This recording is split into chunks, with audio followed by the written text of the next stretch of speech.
bahwa ada partai yang dikenal oposisi selama 9 tahun melarang anggotanya membawa partainya, maksudnya mengatasnamakan partainya, terlibat dalam advokasi melawan kejahatan korporasi di proyek PIK 2. Bukankah ini sebuah ironi? Atau sikap oposisi yang dipertontonkan kepada rakyat selama ini hanya sebuah hipokrisi kemunafikan? Nah, jadi contoh loh kemarin pilkada kemarin. ya. Dihukumnya partai yang sebelumnya mendukung calon tertentu kemudian berbalik tidak menjadi pengusung calon tertentu kan ke seluruh pilkada lainnya kan Bahkan di dihukumnya. basis yang paling top. Dihukumnya kan di seluruh kan. Iya. Ini era sosmed gitu loh. Ya. Saya tidak tahu lah, saya tidak mau memasuki lebih jauh, cuman saya hanya nah ini yang kemudian saya berpikirnya kepada kita masyarakat. Ya memang hari ini kalau kita tidak berjuang tidak bisa kita sandarkan perjuangan kita dengan Partai ya. dukungan partai. Ada atau tidak ada partai kita berjuang saja. Oke. Justru kita tidak tunjukkan kepada partai-partai itu bahwa ya perjuangan untuk melakukan amar ma'ruf nahi mungkar itu tak harus dengan partai, bahkan menjadi beban umat kalau ada partai yang fungsinya amar ma'ruf nahi mungkar.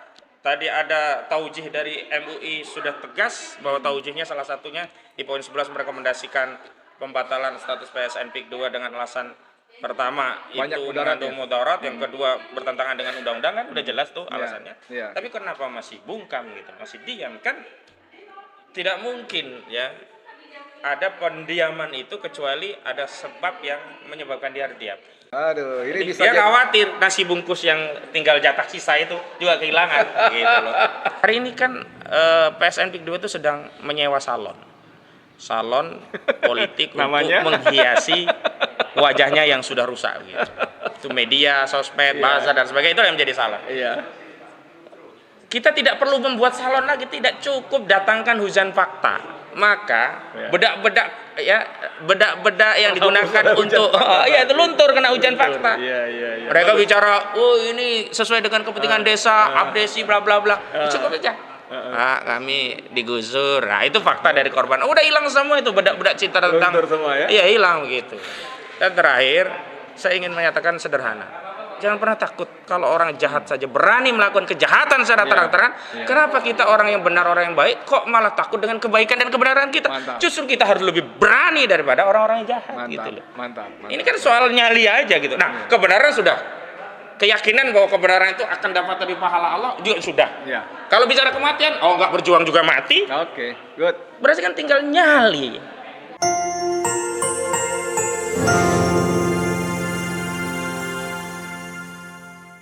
Bismillahirrahmanirrahim. Assalamualaikum warahmatullahi wabarakatuh. Waalaikumsalam warahmatullahi wabarakatuh. Teman-teman sekalian, dengan saya Edi Mulyadi dari Forum News Network FNN, Bang Edi Channel. Tapi kita kali ini kolaborasi dengan sejumlah YouTuber pejuang. Man, apa namanya, Man? M. Roman Official, Bang Dul? Kawan TV One, Mimbar Tube, SC Channel. SC Channel, apalagi nih? Manusia Merdeka. Saya Didu ada juga. Ada juga? Ada. Oke, ini tadi pagi apa kemarin saya dapat kiriman artikel yang dari Manusia Antah Barantah, bukan dari yang bersangkutan soalnya ya. Judulnya miris, ada parpol dikenal oposisi 9 tahun. Tapi tak mau terlibat membela rakyat Banten yang dirampas tanahnya di PIK 2. Penulisnya namanya Ahmad Hozinuddin SH, advokat. Yang ngirim saya bukan dia, orang lain, karena banyak kan teman kita kan.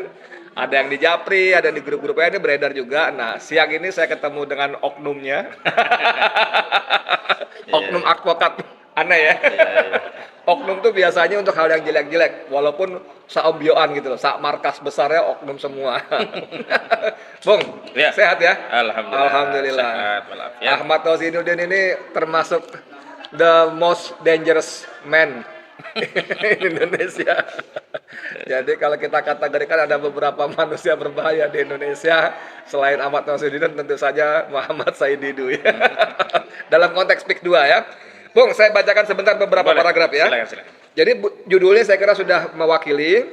Saya ingin masuk ke ada paragraf yang sengaja sebagian dia bold, dia cetak tebal ya. Namun penulis merasa kaget, prihatin, sekaligus menyayangkan Karena penulis mendapat informasi dari seorang tokoh yang tak ingin disebut namanya, yang menerangkan bahwa ada partai yang dikenal oposisi selama 9 tahun, melarang anggotanya membawa partainya, maksudnya mengatasnamakan partainya, terlibat dalam advokasi melawan kejahatan korporasi di proyek PIK 2. Bukankah ini sebuah ironi? Atau sikap oposisi yang dipertontonkan kepada rakyat selama ini hanya sebuah hipokrisi kemunafikan? Nah, jadi saya menebak-nebak partainya, tapi karena memang belum jadi informasi publik, saya nggak cari penyakit kan. Walaupun dia 4 tahun persis, dia juga nggak mau nyebut namanya partainya. Oke, ini gimana ceritanya artikel ini? Latarnya kan begini ya, bismillahirrahmanirrahim. Sebelumnya kan advokasi terhadap PIK 2 itu dilakukan secara personal. Oke, oleh Kita sebut saja Bang Said Didu, kita tidak Oke. bisa menampik lah Oke. bahwa advokasi terhadap perampasan tanah di PIK 2 itu yang pertama kali bersuara lantang maksudnya ya. ya, Dan kemudian terekspos menjadi viral itu Bang Said Didu. Walaupun sebelum itu sebenarnya banyak juga Oke. ya, gerakan-gerakan advokasi sebelumnya. oke, Lama-lama ini kemudian teramplifikasi dengan berhimpunnya sejumlah tokoh-tokoh dalam advokasi itu. dengan berbagai nama kelompok dan grup ya. Dengan berbagai nama kelompok, grup, latar belakang, dan macam-macam. Hmm. Dan akhirnya saya cukup lega Hmm. ketika akhirnya partai yang nggak punya sejarah menjadi oposisi, saya bisa katakan demikian, yakni Partai Golkar. Golkar. Iya. Kemarin ya ada siapa namanya? Ada Pokoknya. dua lah ya, Oke. pokoknya yang satu anggota DPR RI, bahkan satunya anggota DPRD Provinsi Banten, itu ikut orasi di mobil komando menyatakan menolak PIK 2. Ini kan sebuah perkembangan yang luar biasa. Tapi tiba-tiba semalam saya mendapatkan telepon dari seorang tokoh yang tidak saya sebutkan namanya. Itu bagian dari cara saya ya menjaga hubungan agar Oh, iya. tetap baik Iya. gitu ya. Iya. Dan itu informasi yang tentu dipercayakan hanya kepada saya begitu. Kecuali tokoh tadi kemudian mengkomunikasikan secara publik, baru saya akan buka juga. Oke. Ini bagian dari cara kita menjaga amanah ya. Dalam istilah jurnalistik di Undang-Undang Pers ya, nomor 49 tahun 98 maksud saya, itu ada namanya hak tolak. Hak tolak itu wartawan berhak tidak menyebutkan nama narasumber jika si narasumber tidak menghendaki. berkenan. Nah, dan itu dengan segala risikonya, termasuk di pengadilan Iya. akan kembali ke si wartawan. Iya. Oke, monggo silakan. Kalau saya latarnya satu menjaga amanah, yang Ya. kedua kalau ada informasi penting lainnya dia bisa mempercayakan itu Betul, kepada saya. betul sekali, Kalau betul. kita ngember kan, gimana ini? Betul banget, betul. Tapi beliau meminta saya harus menulis itu dengan sebuah clue yang terlepas tidak disebutkan, publik akan paham. Paham. Ya. Apa clue-nya? Oke. Dia 9 tahun berkuasa, menjadi oposisi Oke. begitu. Ya, 9 tahun menjadi oposisi. Nah, ada tokoh petingginya, Heeh. walaupun bukan ketua umum, tapi jabatannya tinggi, Maksudnya walaupun bukan setara ketua umum ya. bukan ketua umum dari partai itu. Istilahnya bukan ketua umum soalnya di situ. Iya, bukan. Oke, lanjut. Tapi punya pengaruh besar. Oke. Justru menyampaikan ya jangan bawa-bawa partai kami. Nah. Istilahnya Heeh. silahkan lakukan advokasi mungkin secara pribadi, tapi jangan membawa narasi partai.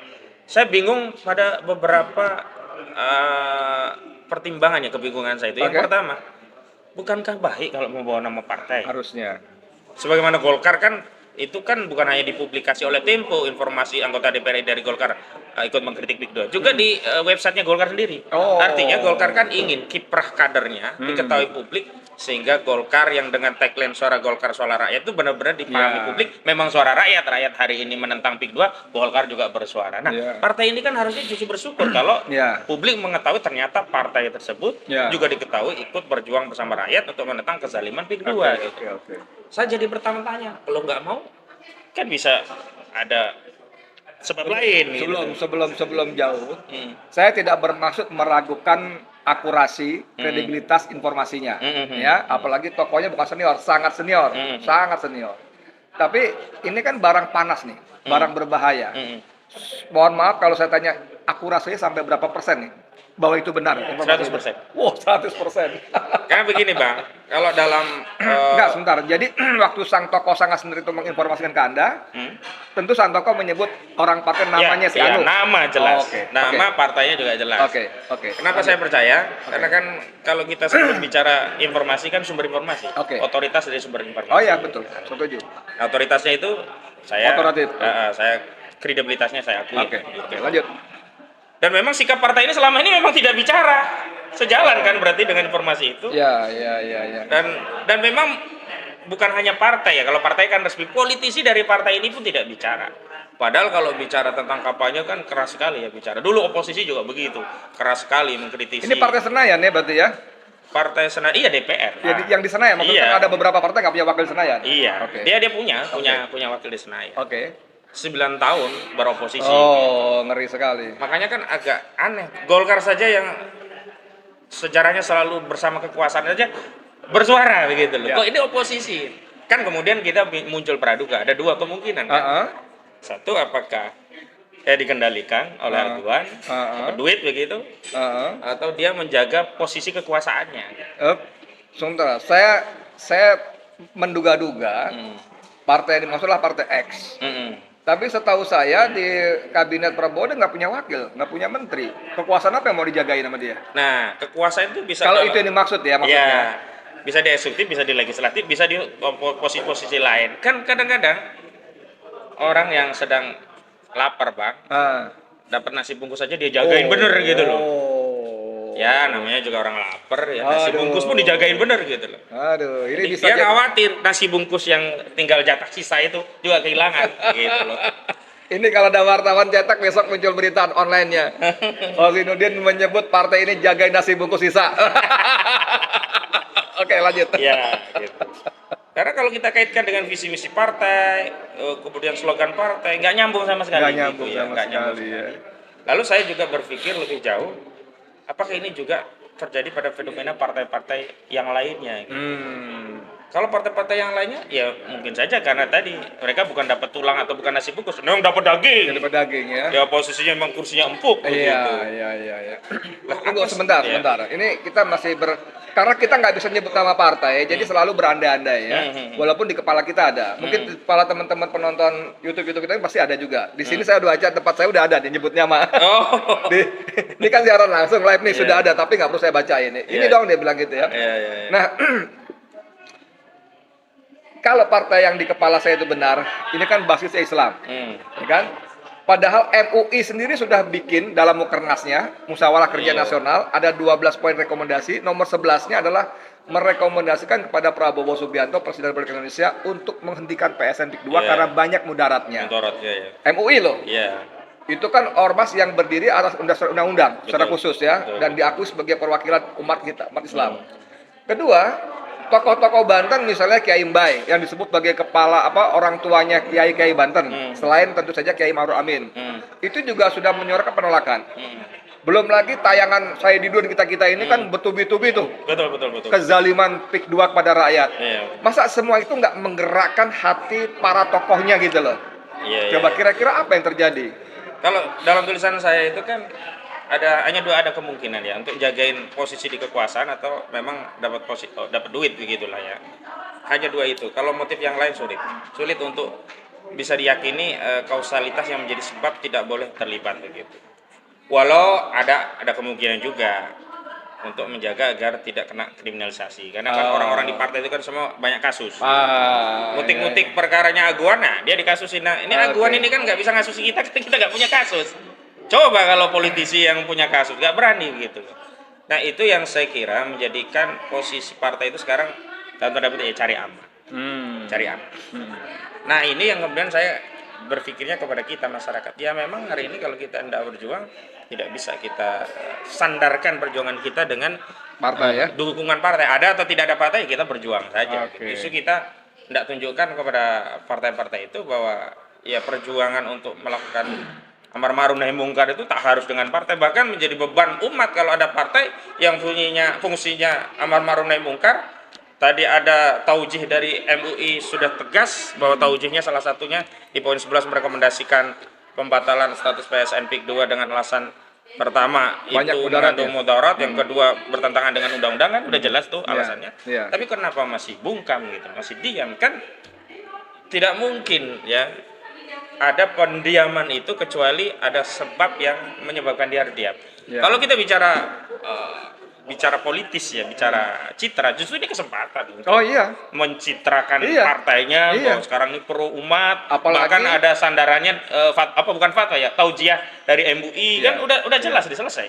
Ya. Jadi dalil agama dapat dari bimbingan MUI, dalil konstitusi juga dapat, ternyata Nusron Wahid menyatakan gak ada izinnya Iya, kan. iya, iya. Lo apalagi gitu Iya, loh, untuk iya. halangan untuk kita tidak bersuara Iya, gitu. iya, iya. Oke, Bung Ahmad, Iya. yang kita selalu obrolan saya ini selalu basisnya menduga-duga ya, karena si Partai X belum kita bisa sebut nama kan. Belum. Jadi duga-duga kalau iya kali ya. Jadi dugaan saya dengan segala macam tadi yang udah dicilentrekkan itu banyak dipaparkan. Cilentrekan. Segala macam alasan yang tidak masuk akal ya Betul. untuk dia bersikap seperti itu. Ini kan dugaannya akhirnya ya mau nggak mau mengerucut pada sosok Aguan. Kalau saya, pada saya, mungkin bisa keliru. Mengerucut pada sosok Aguan, apakah tokoh ini, manusia ini begitu besar pengaruhnya, jasanya kepada Partai X ini gitu loh. Karena kalau kita lihat ya, kita kan banyak kuping juga kan Iya, iya. dari lingkaran kekuasaan, orang dalam segala macam, atau nggak usah yang bisik-bisik lah, yang jelas-jelas nyata di media. Nusron Wahid untuk kesekian kalinya bicara seperti itu. Seorang menteri kan apalagi ini masalah sensitif, nggak mungkin berani kata Jawa asal jeplak kalau tidak ada Datanya ya. tidak ada perintah dari Atasannya. komandannya, bosnya itu presiden. Apalagi bisik-bisik orang dalam kan kita mengetahui mendengar bahwa Prabowo itu sikapnya sudah jelas, cuma tinggal tunggu eksekusinya aja. Bahwa dia tidak mengendaki ya bagaimana dia ditemui begini akan mengatakan begini. Nah, oke, sekarang pertanyaan saya adalah ini partai, kalau yang Partai X yang dimaksud, ini kan kemarin dapat hukuman dari rakyat. Ditinggalkan. Ada kalah semua. ya, Kalah rata-rata. semua, bahkan di basis dia paling top selama berbelas tahun, Keok selalu juga. punya jatah wali kota, Keok juga. tewas juga. Di Jakarta yang kemarinnya sebelumnya menang, tewas juga. Nah, dalam konteks recovery tadi momentum, maksud saya para tokohnya kan punya jam terbang kawakan, masa Betul. nggak bisa membaca seperti ini, masa justru membawa partai semakin tenggelam ke dalam lumpur gini, gimana penjelasannya nih? Yang pertama ya, kalau kita kaitkan dengan sosok Aguan, terus apakah partai-partai ini kecipratan ya, duit sehingga tidak berani ikut kritis terhadap persoalan ini? Saya berangkat dari realitas bahwa oligarki itu kalau investasi politik naruh telur itu nggak cuma di satu Oh keranjang, iya, betul. semua keranjang pasti dia taruh. Oke. Nah, saya meyakini ada telur juga yang ditaruh di situ. Walaupun tidak semua ikut menetaskan telur itu, mungkin hanya orang-orang tertentu saja yang kebagian tetasan telur itu gitu. Oke. Sehingga khawatir juga kalau itu nanti terbongkar gitu. Oke. Itu yang pertama.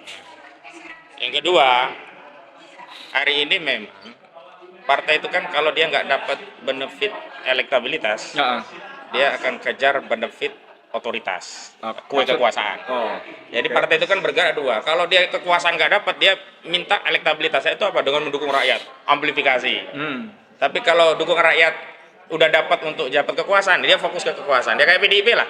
Hari ini dia fokusnya cari elektabilitas, Elektabilitas, ya. karena nggak dapat posisi di otoritas. Ya. Gitu. Selalu begitu, yang kalah jadi oposisi. Ya. Tapi aneh juga sudahlah kalah, nggak beroposisi pula. Ini nggak tahu saya alasannya apa. Iya. Justru kan ribuan mungkin mereka hanya akan mengambil langkah ini nantilah dekat-dekat pemilu. Saat ini dia sedang ya menjadikan posisi diamnya ini untuk tetap siapa tahu selain nasi bungkus ada tambahan lah, entah kue kecil-kecilan. Kan kalau cuma nasi bungkus kayaknya kurang. Tapi kalau ini kenceng kan ya udah bagian lu nasi bungkus aja. Mungkin sedang mencari Udah tambahan nasi bungkus yang lain. Udah gitu nasi bungkus udah rendang, rendangnya langkuas Lengkuas lagi. pula. Kenapa langkuas? Iya. Iya, Jadi iya. ini memang fenomena yang saya kira tidak bisa kita individualisasi ke partai tertentu ya. Oke. Secara umum nyaris sama. Iya. Walau kalau bicara tentang logika hari ini kalau tidak dapat kursi, tidak dapat posisi di otoritas, Iya. ya harusnya seluruh energi partai digugunakan untuk Elektabilitas ya. iya meningkatkan elektabilitas. Karena nanti untuk mengkapitalisasi ke suara menjelang pemilu sudah enteng karena track record-nya terbaca. Lah kalau mau datang hanya setelah pemilu orang juga elah lu kemarin kemana aja gitu loh. Cuman Bung gini Bung, ini kan kita bandingkan dengan secara dua kutub ekstrim nih. Ya. Satu kutub yang 9 tahun oposisi keras, Betul. ya. Satu kutub yang selalu bersama kekuasaan itu Ya, Golkar. Golkar, ya. Dalam konteks Golkar ini mungkin mereka punya jam terbang lebih panjang, lebih matang. Walaupun selalu nempel kekuasaan, kayaknya dia melihat ini momentum. Ya. Dia punya otoritas sudah punya. Heeh. Bahkan termasuk paling banyak ada menteri ini, menteri Menko bahkan. Iya, iya. Tapi dia mau cari elektabilitas di titik ini gitu loh. Iya. Ini itu kemenangan besar nih sebetulnya nih. Nah, saya harus akui Golkar itu ya pemain kawakan lah. kawakan. Dia dapat kue, dia juga dapat dukungan. Ah. Dan memang dia bisa menentukan otoritas mana yang bicara untuk dapat kue, dan kemudian sisi mana yang bicara untuk menyuarakan suara Golkar, suara rakyat tadi, sehingga elektabilitasnya terjaga atau bahkan meningkat gitu. Hanya memang kalau sudah bicara tentang sesuatu yang sudah cetowelo, bahkan otoritas pun bisa diabaikan. Kenapa? Ini kaitannya dengan eksistensi partai. PIK 2 ini sudah cetowelo loh. Menurut saya bukan hanya Golkar, partai lainnya pun kalau nggak bersuara. Karena begini, ini di era sosmed tidak bisa kemudian kalau nggak membela PIK 2 suara kita paling hanya merosot di wilayah Banten. Enggak, ini era sosmed. Contoh loh kemarin pilkada kemarin. Dihukumnya partai yang sebelumnya mendukung calon tertentu kemudian berbalik tidak menjadi pengusung calon tertentu kan ke seluruh pilkada lainnya kan Bukan di dihukumnya. basis yang paling top. Dihukumnya kan di seluruh kan. Ini era sosmed gitu loh. Saya tidak tahu lah, saya tidak mau memasuki lebih jauh, cuman saya hanya mau mengajak kita untuk melihat realitas partai seperti itu sehingga tak perlulah kita terlalu berharap tinggi dengan partai. Sekaligus ya hari ini kita dorong partai harus bersuara gitu. Kalau memang mereka bicara untuk rakyat, terlepas bicara untuk rakyat pun pamrihnya benefit elektabilitas. Pastilah. Oke, sebagai penutup gini. Saya garis bawahi kalimat terakhir tadi, tak perlulah terlalu berharap pada partai. Dalam konteks PIK 2, Bung Ahmad punya saran, usul kepada kita, rakyat pada umumnya, dalam konteks PIK 2 khususnya, dan berpolitika nasional. Apa dari fenomena seperti ini, apa yang harus kita lakukan? Baik, kepada seluruh rakyat Indonesia, hari ini mau tidak mau, suka tidak suka, terima atau tidak terima, kita harus menyadari bahwa kita hari ini yatim piatu. Kita hidup sendiri, nggak ada bapak, nggak ada ibu, nggak ada yang ngurusi kita. Jangankan partai, negara pun mengabaikan kepentingan kita. Sehingga kalau kita ingin mengubah kehidupan kita, ya kita yang harus bangkit dan berjuang menggunakan kekuatan-kekuatan yang ada di tengah-tengah kita. Itu yang pertama. Yang kedua, memang kita harus melakukan konsolidasi sesama elemen rakyat untuk mendapatkan hak kita walaupun harus dengan memaksa. Harusnya kan hak kita itu cukup kita sampaikan, kewajiban penguasa memberikan. Hari ini kita harus berjuang untuk mendapatkan hak kita walaupun harus dengan memaksa. Paksaan itu adalah ya dengan bersuara. Jadi jangan anggap sepele bersuara. Karena suara inilah yang akan mempengaruhi keputusan politik dari para pemangku kebijakan. Yang ketiga, karena kita yatim, tidak punya pembela, maka jadilah kita pembela itu sendiri. Makanya saya sarankan yang bisa YouTube ya buka YouTube, bikin TikTok, bikin video sendiri di PIK 2 ini. Atau yang menjadi korban men-share diskusi-diskusi seperti ini agar jangkauannya semakin luas, like, share, komen begitu ya. Juga bikin video tentang fakta-fakta di PIK. Kenapa? Ya al-batil itu tidak akan hilang sebelum didatangkan al-haq. Begitu al-haq didatangkan, al-batil itu pasti akan pergi. Saya membuat analogi begini. Ya hari ini kan PSN PIK 2 itu sedang menyewa salon politik untuk menghiasi wajahnya yang sudah rusak gitu. Itu media, sosmed, bahasa dan sebagainya, itu yang menjadi salah. Kita tidak perlu membuat salon lagi, tidak cukup datangkan hujan fakta. Maka bedak-bedak yang digunakan untuk itu luntur kena hujan fakta. Mereka bicara, ini sesuai dengan kepentingan desa, abdesi bla bla bla. Cukup aja. Kami digusur. Nah, itu fakta dari korban. Udah hilang semua itu bedak-bedak cita tentang hilang begitu. Dan terakhir, saya ingin menyatakan sederhana. Jangan pernah takut kalau orang jahat saja berani melakukan kejahatan secara terang-terangan. Kenapa kita orang yang benar, orang yang baik kok malah takut dengan kebaikan dan kebenaran kita? Justru kita harus lebih berani daripada orang-orang yang jahat. Gitu loh. Ini kan soal nyali aja gitu. Nah, kebenaran sudah. Keyakinan bahwa kebenaran itu akan dapat dari pahala Allah juga sudah. Kalau bicara kematian, nggak berjuang juga mati. Berarti kan tinggal nyali. Lah kalau Anda menarik nyali Anda untuk memberikan hak Anda kepada orang yang zalim, ya sudah, jangan mengeluh lagi kepada masyarakat. Terima kezaliman itu. Tapi kan nggak ada orang di dunia ini yang mau menerima kezaliman. Nggak ada. Secara naluriah, secara fitrah, semua orang yang terzalimi pasti tidak terima dan pasti ingin mengambil apa yang menjadi haknya. Begitu. Oke, saya kira clear ya pesan-pesannya. Kalau orang sibuk make bedak-bedak pencitraan, hujani dengan fakta-fakta, maka bedak-bedak pencitraan dia akan luntur dengan sendirinya. Top, keren ya. Teman-teman sekalian, makasih banyak. Mudah-mudahan bermanfaat. Seperti tadi saya ulang lagi, mohon berkenan menyebarkan ya. Dari mana-mana nih, channelnya banyak, bantu sebarkan ke grup-grup WA, ke akun-akun media sosial, kemana aja supaya lebih banyak orang menonton, melihat, mendengar ya. Dan buat teman-teman yang belum menjadi subscriber, jadilah subscriber buat Rahman, Bang Dul, segala macam ini, termasuk Bani Channel. Jadilah subscriber, jangan lupa tekan tanda loncengnya supaya selalu mendapatkan update informasi. Makasih banyak. Saya Edi Mulyadi untuk FNN, untuk Indonesia lebih baik. Assalamualaikum warahmatullahi wabarakatuh. Waalaikumsalam warahmatullahi wabarakatuh.